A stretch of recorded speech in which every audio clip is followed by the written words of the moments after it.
नुसता विश्वासच बसणारा नाही, कापसाहूनही मऊ लुसलुशीत दिसणारा हा नाश्ता, हा पदार्थ सकाळच्या काही गडबडीत सुद्धा फक्त 10 ते 15 मिनिटात तयार होतो. ढोकळ्यासारखा दिसणारा हा पदार्थ ढोकळा नसून थोडासा वेगळा आहे. याला तुम्ही मूग डाळीचा मिनी ढोकळा सुद्धा म्हणू शकता, परंतु ढोकळ्याच्या आणि याच्या चवीमध्ये खूप जास्त फरक आहे.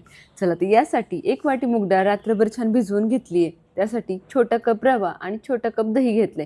कोथिंबीर, लसूण, आलं, हिरवी मिरची, अगदी पाव चमचा हळद आणि चवीप्रमाणे मीठ घेतले. सगळ्यात आधी डाळ आपल्याला छान अशी मिक्सरला वाटून घ्यायची. अगदी कमी साहित्यांमध्ये हा पदार्थ तयार होतो. बनवायला अतिशय सोपा, सुटसुटीत आहे. मुलांच्या टिफिनला देण्यासाठी सुद्धा अगदी हेल्दी, आणि जर तुम्ही डाएट करत असाल तर कितीही खाल्लं तरी तुमचं वजन वाढणार नाही असा हा नाश्ता होणार आहे. चला तर डाळ सगळी पाण्यातून निथळून काढायची, मिक्सरच्या भांड्यात घालायची. यामध्ये 1 कप रवा आणि 1 कप दही घालायचं. मूग डाळ जर तुम्ही 1 मोठी वाटी भरून घेतली असेल तर त्याच वाटीने पाव वाटी रवा आणि पाव वाटी दही घ्या, म्हणजे तुम्हाला वाटीचं प्रमाण सुद्धा समजेल. आता थोडंसं पाणी घालून सगळ्या गोष्टी छान अशा वाटून घ्यायच्या. वाटताना अगदी मऊसूद अशा वाटा, तुम्ही बघू शकता किती सुंदर अशा ह्या सगळ्या गोष्टी वाटल्या गेल्यात. बरं, वाटताना पाणी घालताना खूप जास्त पाणी घालू नका, नाही तर बॅटर आपलं खूप जास्त पातळ होईल आणि ते म्हणावं असं स्पॉन्जी होणार नाही. चला, बाउलमध्ये हे सगळं मिश्रण काढून घ्यायचं. आता यामध्ये अगदी पाव चमचा हळद घालायची, पाव चमचा आल्याचा खीस घालायचा, चवीप्रमाणे मीठ घालायचं आणि या सगळ्या गोष्टी छान अशा मिक्स करून घ्यायच्या. आता यामध्ये 2 चमचे तेल घालायचं. तेल घातल्यामुळे हा नाश्ता खाताना अजिबातही घशामध्ये अडकत नाही किंवा त्यामुळे तोटरे सुद्धा बसत नाहीत.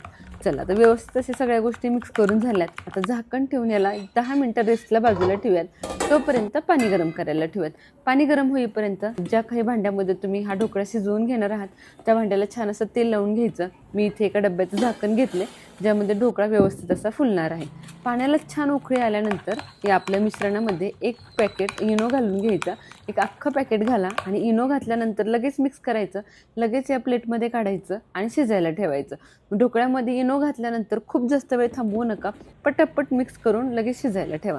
आता यामध्ये हळदही घातली आपण. बऱ्याच वेळेला ढोकळ्यामध्ये इनो घालायचं असतं त्यावेळेला हळद घालत नाही, परंतु अगदी चिमूटभर हळद घातल्यामुळे ना आपल्या ढोकळ्याला छान असा पिवळसर रंग येतो, कारण इनो आणि हळदीची रिॲक्शन होते आणि ढोकळ्याचा रंग एक्स्ट्रा वाढतो. चला, आता ढोकळा शिजेपर्यंत यावरती खमंग अशी फोडणी घालणार आहोत. त्यासाठी पॅनमध्ये 2 चमचे बटर गरम करायचं. यावरती बारीक चिरलेली हिरवी मिरची, बारीक चिरलेलं लसूण आणि भरपूर अशी कोथिंबीर घालायची आणि या सगळ्या गोष्टी छान अशा फ्राय करून घ्यायच्या. जोपर्यंत कोथिंबीर छान कुरकुरीत होत नाही तोपर्यंत अगदी मीडियम फ्लेमवर छान या तिन्ही गोष्टी परतवून घ्या. या ढोकळ्याची मेन चवच या फोडणीमध्ये आहे. बटरमध्ये केलेल्या या फोडणीमुळे आपल्या ढोकळ्याला अफलातून अशी टेस्ट येते. फोडणी छान अशी तयार झाली आहे. ढोकळाही इथे आपला 15 मिनिटात अगदी परफेक्ट असा शिजलाय. 15 ते 16 मिनिटं लागतात जास्तीत जास्त हा ढोकळा शिजायला. ढोकळा अगदी परफेक्ट असं शिजला गेलाय. बोट लावून एकदा चेक करायचं. बोटाला पीठ चिटकत नाही, याचा अर्थ तो छान असा शिजला जातो.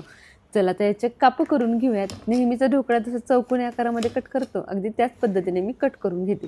नेहमी आपण ढोकळ्यावरती गोड पाण्याची फोडणी घालतो. तुम्हाला ती घालायची असेल तर तीही तुम्ही घालू शकता. सुंदर असा हा जाळीदार ढोकळा तयार झाला आहे. यावरती तुम्ही काही घातलं तरी ते आतपर्यंत छान मुरणार आहे.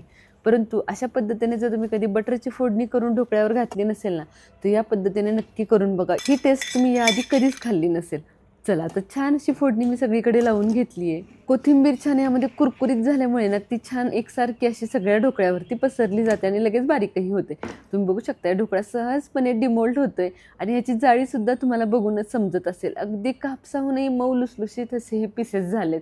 एक पीस तुम्हाला तोडून हे दाखवते, यावरूनच तुम्हाला समजत असेल आतमध्ये किती सुंदर अशी याला जाळी आली आहे. असा हलका फुलका ढोकळा तुम्ही मुलांच्या शॉर्ट रिसेससाठी किंवा अगदी लंच रिसेससाठी सुद्धा आरामात टिफिनमध्ये देऊ शकता. चला, अतिशय टेस्टी असा हा इन्स्टंट होणारा मूग डाळीचा ढोकळा तुम्हाला कसा वाटला हे कमेंट सेक्शनमध्ये मला नक्की सांगा. बरं, हा ढोकळा तुम्ही टोमॅटो सॉस बरोबर, हिरव्या चटणी बरोबर कशासोबतही सर्व करू शकता किंवा अगदी असा कोरडाच खाल्ला ना तरी तो भन्नाट टेस्टी लागतो. चला, कशी वाटली आजची रेसिपी, आजचा हा नाश्त्याचा प्रकार मला कमेंट सेक्शनमध्ये नक्की सांगा. रेसिपी आवडली असेल तर व्हिडिओला लाईक करा, बनवायचं असेल तर सेव्ह करा, कोणाकडून बनवून घ्यायचं असेल तर शेअर करा आणि आपल्या चॅनलला सबस्क्राईब करा. धन्यवाद.